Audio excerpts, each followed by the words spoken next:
For our next speaker, Mr. Damanhuri is a member of the SDP Central Executive Committee.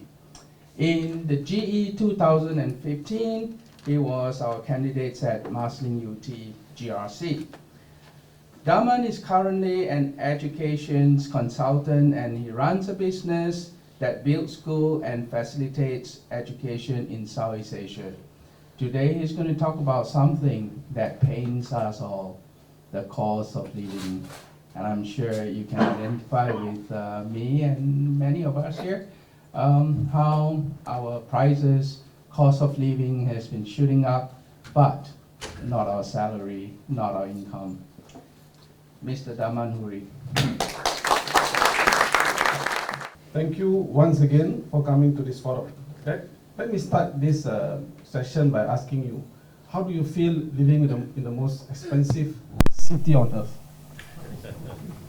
Well, for your information, we have been in that position for the last 5 years. For many years, Singapore is synonymous with excellence. But over time, we stagnated. Fortunately, we still have icons like Changi Airport that makes us very proud. I mean, for those who travel a lot, right? When you go to the airport or when you come back, you feel very happy to see the standard of our airport. They make the grade, but there are those that don't.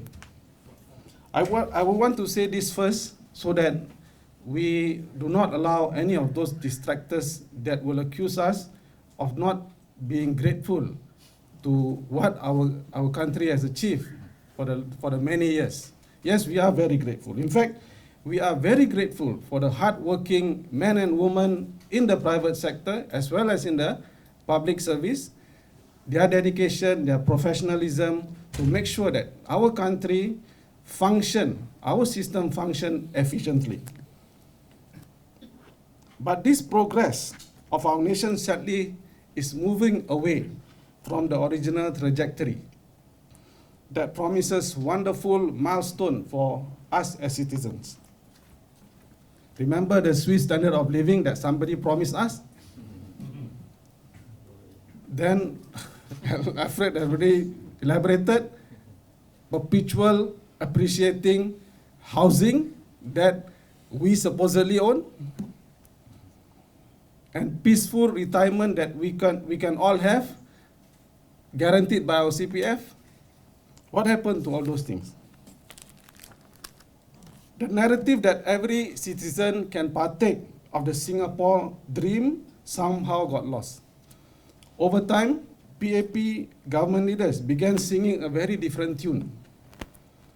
Singapore Inc. has now become PAP Inc. A country, that dream that they tell us now is the exclusive right of a bunch of select people who call themselves the natural aristocrats. The elite. The Economist in 2016 reported that Singapore ranked number 4 in terms of crony capitalism. Number 1 is Russia, number 2 is Malaysia, number 3 is Philippines, number 4 is Singapore. So that part of our scores in the global standards, they don't tell, right? They don't want to tell because it's bad, right? The rise in the cost of living is a symptom, the outcome of policies that no longer see government as it should, but instead as instrument for money making, profit making, exploited to the max. Every transaction that involves the people becomes an opportunity for them to make money.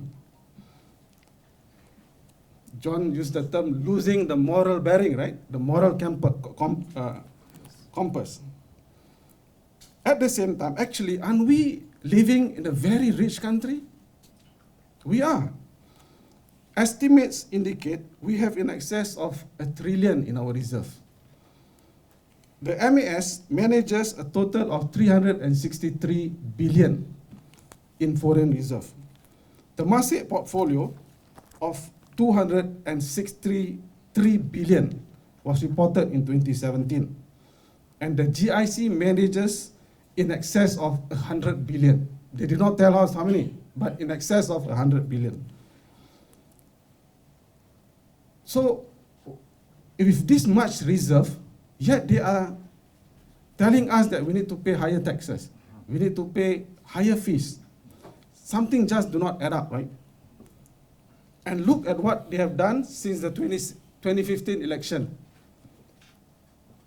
With a 70% mandate, they are free to do whatever that they want. So they decided to spike and hike as they like. Water hike, 30%. Utilities hikes, to date, 16.8%. Car park fees has increased by 27%. Do you know that? And only a few days ago, they announced that they're going to hike the transport fares, right, by 4.3%. And for most of us, the lucky few who, the lucky many actually, who live in PAP run town council, we will not realize that actually our SNC has risen by $17. And then gas price increase, ERP increase, and many more that I can list. That is what they have done. Coming soon, they have already announced that very soon they're going to raise the GST from 7 to 9%. Mind you, what does that translate in real terms? 20%, 28% increase. So they give us $300, right? Don't forget, for that $300 that they give you, they're going to take back in GST 3-4 times back. So they give you first, right? Sugarcoat it, right? After that, they take back. They take back more. That's not enough. We're going to have the carbon tax and we're going to have a sugar tax. And this is a term that I coined. I call this the insane tax. Recently, they asked teachers to pay for car park in their own school.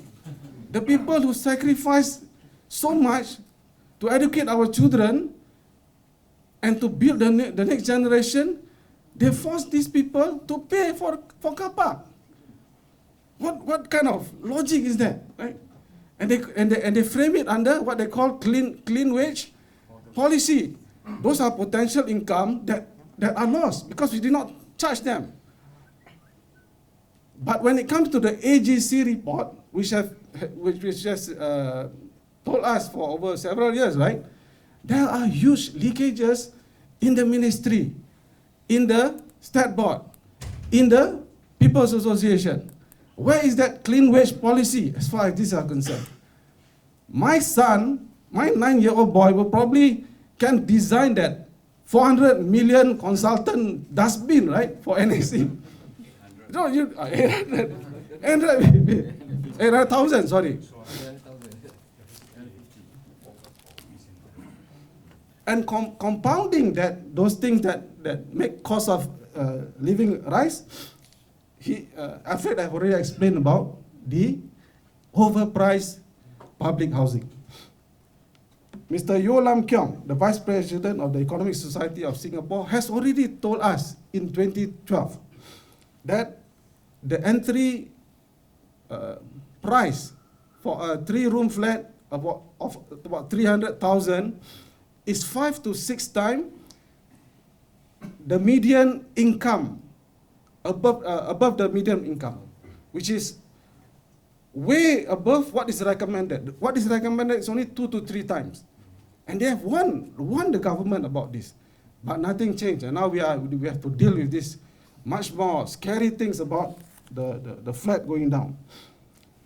And Mr. Yo then already said that why must HDB include the land cost? They don't have to, because there's so many other lands that they can profit from. There are other things. High commercial rental prices affects business, right? And what do businesses do? They transfer that into increased prices. We can blame them because they have to pay the rent. And the rent is very expensive nowadays. But something is funny, right? We know that there are many commercial spaces that is empty. And if you just go down many of the industrial estate, you can see so many construction building new offices. You don't have to be an economist, right, to know that if there is more supply, what happens? Rentals will go down, right? More supply, fewer demand, go down. But in the case of Singapore, it doesn't go down. And you know why? Because the biggest landlord is our own government. They have the standing power to force this price not to go down. Of course, they use their proxy company, Temasek. Temasek is one of, if not the biggest real estate player in the region. They have stakes in CapitaLand, MSS, Mapletree, Pulau Indah Ventures, with a total asset under the management of 39.9 billion US dollar. That's why they can bring down this price if they want, but it's going to affect the bottom line, so they don't. So they push back the cost into us, the citizen. Then we have the healthcare, right? Healthcare costs. Our out-of-pocket spending for healthcare costs is still too high compared to other advanced Asian countries like South Korea, Taiwan, and Hong Kong. The last budget, the government said that they have increased the percentage to GDP spending for healthcare to almost 3%. But that is still below OECD standard of 4 to 5%. So they can actually spend a lot more on healthcare, but they don't.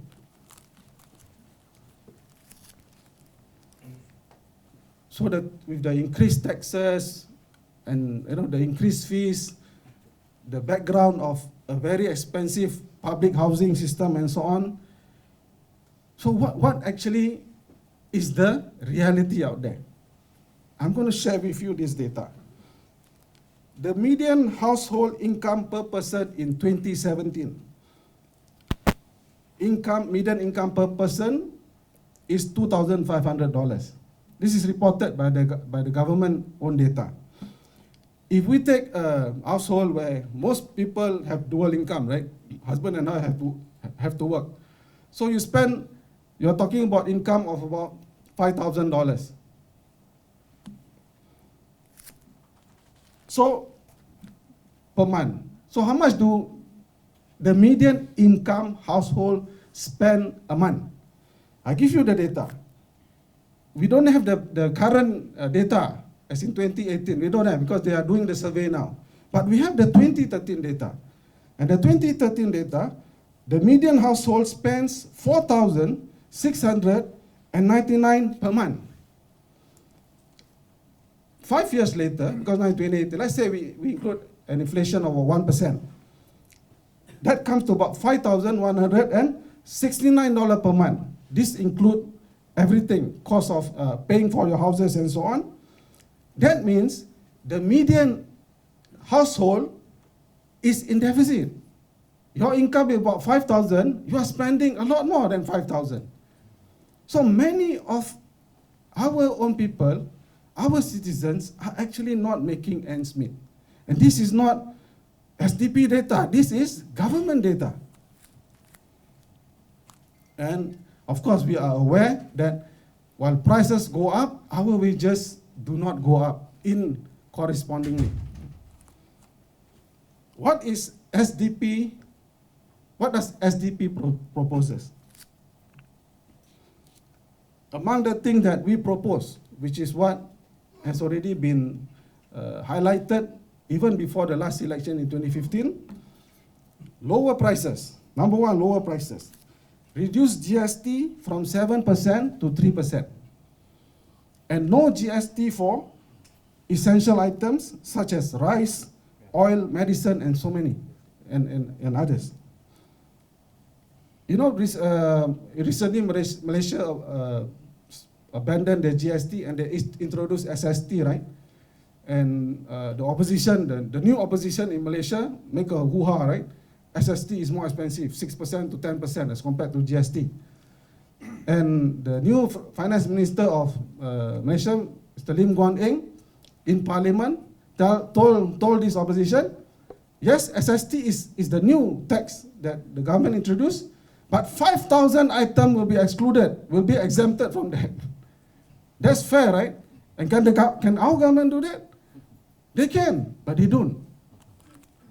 Lower PUB bills. Our PUB bills is expensive. The last I checked, to 2018, the Singapore Powers Group, for the last 13 years, they actually made a profit of $1 billion. For the last 13 years. Public hospital charges. If you are the unfortunate one like me, who going to hospital for some operation and so on, when you come back, you see like the bill. And the bill will always be very long, right? So many charges and so on. But then there is a government subsidy. And then you pay very relatively small. So we are happy with the government, right? Oh, thank you, government. I don't know, you give us so much subsidy. But we forgot, why are those other charges at those price? Can they reduce it? And of course, they can bring down the transport fares by 20%. That's what SDP recommends. And the government must increase public expenditure on the poor. Number two, increase the wages. Increase the wages because introduce the minimum sum scheme, minimum wage scheme, so that if the people have a lot more money, we are not going to keep that money, right? We're going to save some, then we can spend more, right? And when the people spend, actually you are injecting into the economy, and the entire economy will get stronger. Number three, what SDP proposes is implement the Singaporean first policy. Rely on Singaporean and less on cheap foreign labor. The government has refused to invest in innovation. So as a result, they still rely a lot on cheap foreign labor, and that depresses the wage. And the average employer will see who is willing to work longer and who's willing to take lesser. As Singaporeans, we don't have that luxury. Therefore, we are,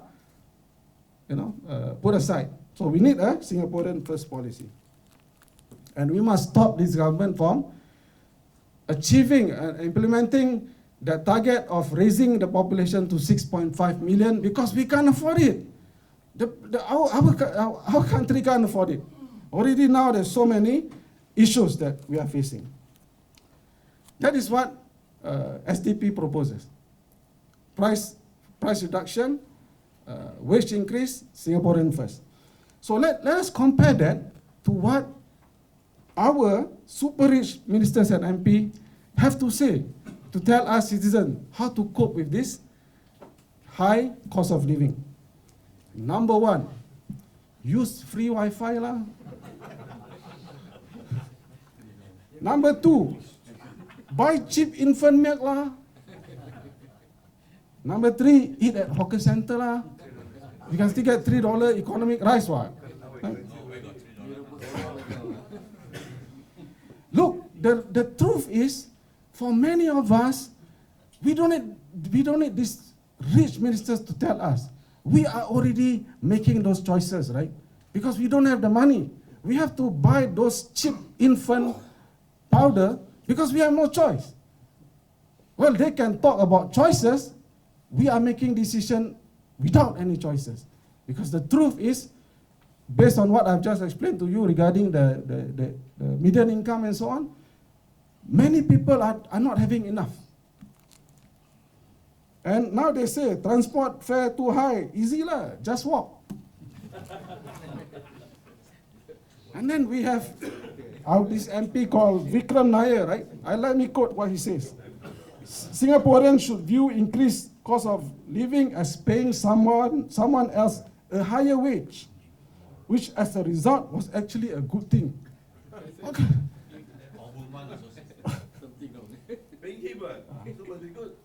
That's not enough. I'm sure all of you know about Edwin Tong, right? His, touching story about how he sacrificed. He sacrificed so much, Edwin Tong. These are the special ones. The special ones making all the sacrifices. We, the mediocre majority, must show gratitude to them. Shut up and tighten your belt. That is the message that they are telling us. Right? What planet are they living? The same planet as us? We have become a society that makes our elderly work and work till they die. A retirement system that promises the mountain but take away everything until we go to the grave. A large majority of us can't even hit the minimum sum, and therefore we don't have enough to, and we can't taste the hard-earned money that we have saved because they lock it up. Worse, we created a generation of young people who hope that their parents will die very fast, because that's the only way that they can unlock the money that is in their parents' CPF, so that they can have a leg up in the difficulty that they face. All right, I'm going to end soon. So guess what, folks? We are all extras in this very elaborate movie set called The Crazy Rich Ministers. An unequal, polarized society of a few filthy rich who can play while the rest of us slog it out to survive month to month, to make ends meet. And I'm sure later Brian has something to say about that. So, finally, in Malaysia, the PRU 14 tsunami took some 20 years in the making. The momentum for change spiked when people in the villages, the common folks, started to see the truth of rich politicians ripping off the people. Yes, Singapore and Malaysia is very different. But when you slice through the facade and you really look closely, there are uncanny similarities. Our collective conscience abhor the divide between leaders paid huge salaries while the people make salary sacrifices. If we truly have 1 trillion in reserve, surely we must fight to get a better deal for our people, for our citizens, unless the truth is something else. Think about it. Thank you very much.